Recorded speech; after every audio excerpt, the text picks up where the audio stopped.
Come on and get your sign. Come on and get your sign.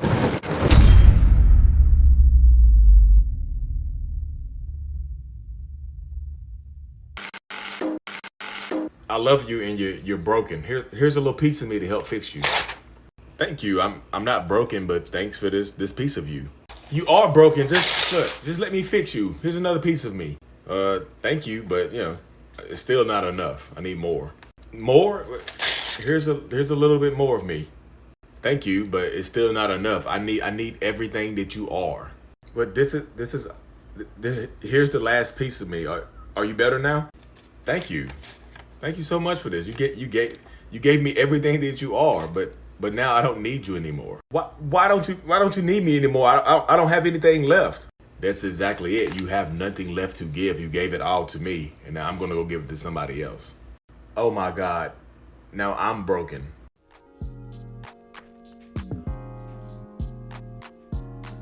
That right there, ladies and gentlemen, let me tell y'all what that was. That was an example, a clear example of someone, especially, I would say specifically being an empath.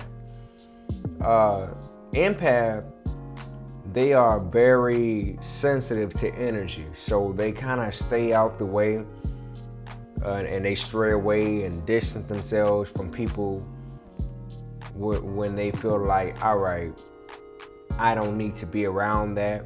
And they feel all over. They can even be like myself. I'm an empath.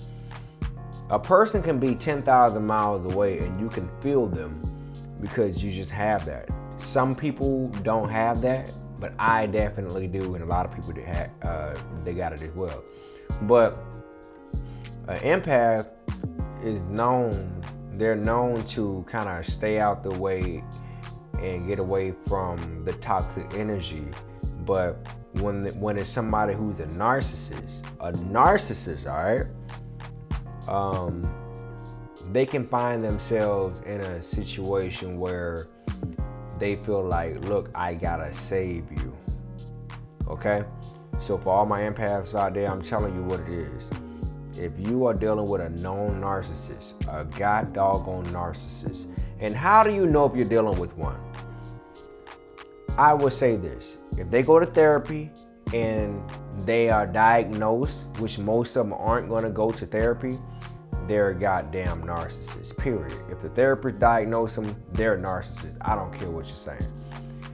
Another way of finding out is to look at multiple videos, read multiple books, educate yourself, and if there's a listing of like 15, 20, 25, and they mark off the majority of them, mark them off. That's what they are. Because it's tricky, because there are overt narcissists and there are covert narcissists. Most people understand the overt, the people that kind of reveal themselves, but they're not paying attention to the most dangerous people in the room, who happen to be the covert. So I'll tell you this right here. You can spend your lifetime given to a narcissist, and like this video explained, you're never going to hear you're never going to hear the end story. The end story is going to be repeat your behavior, and they're going to repeat their behavior as well, because they know you ain't going nowhere. And a narcissist, they itch, they bleed, they thrive.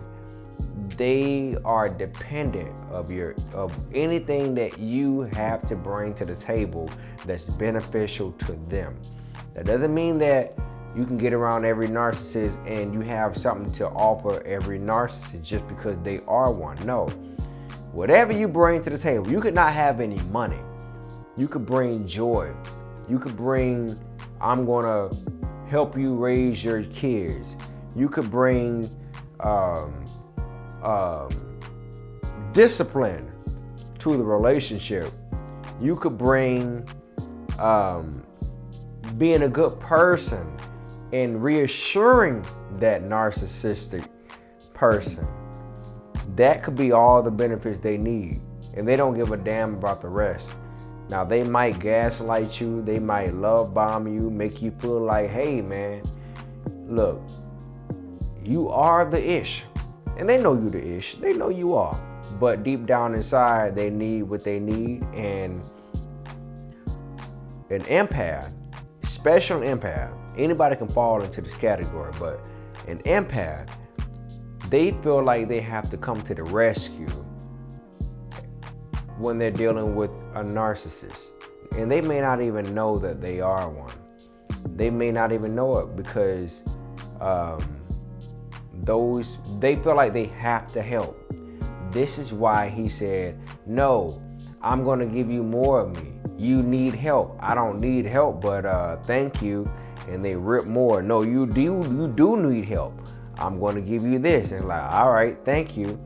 Look, they know what they are doing, okay?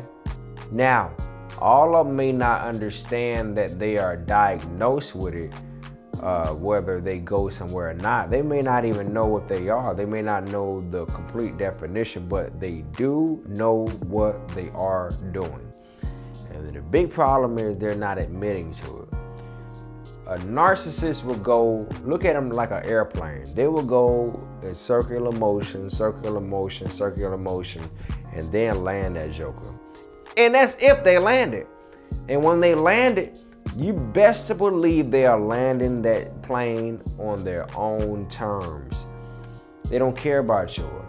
Now they do know how to play the game of life. They're not gonna just let you just,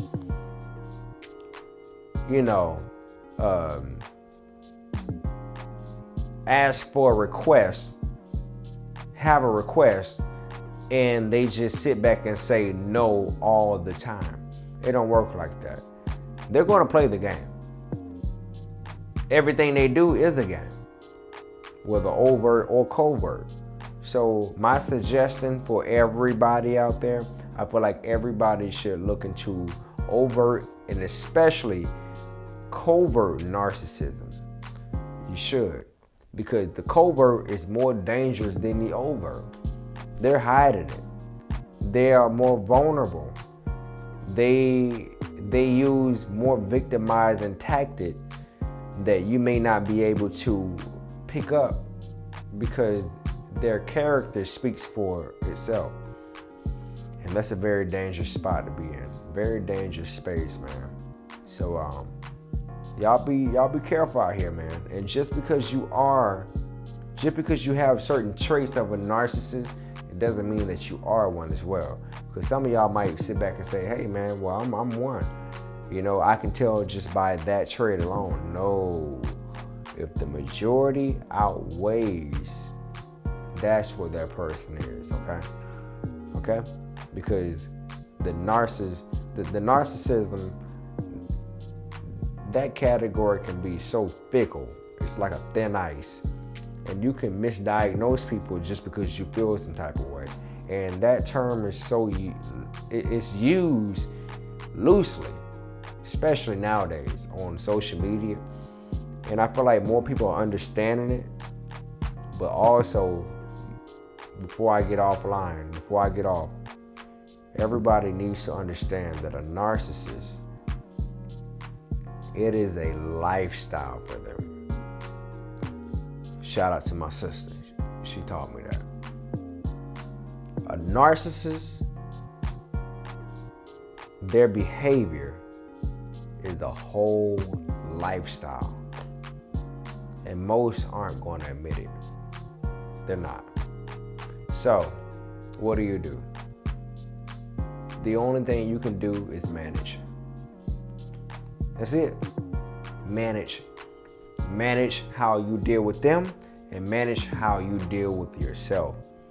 You ain't got to cut them off, or you can cut them off. But I will tell you this, cutting them off is the best thing when you know they're diagnosed. From your majority count or the therapist's majority count. If they are what they are to you and the therapist, you better not take that lightly. Because they're going to use that against you. Okay? So, I'm helping y'all. If y'all got anything y'all want to say, y'all let me know y'all thoughts. I appreciate y'all for sharing y'all opinions and y'all stories and what y'all been dealing with. People got to understand that this is a real illness that people need to check more often. It's just not a definition that folks can just deal with. And it's not that. This is real life mental illness, and it's a character. It's a personality disorder. That's what it is. It's a personality disorder. So when a person has a disorder in their personality, you can't expect for that shit to change overnight.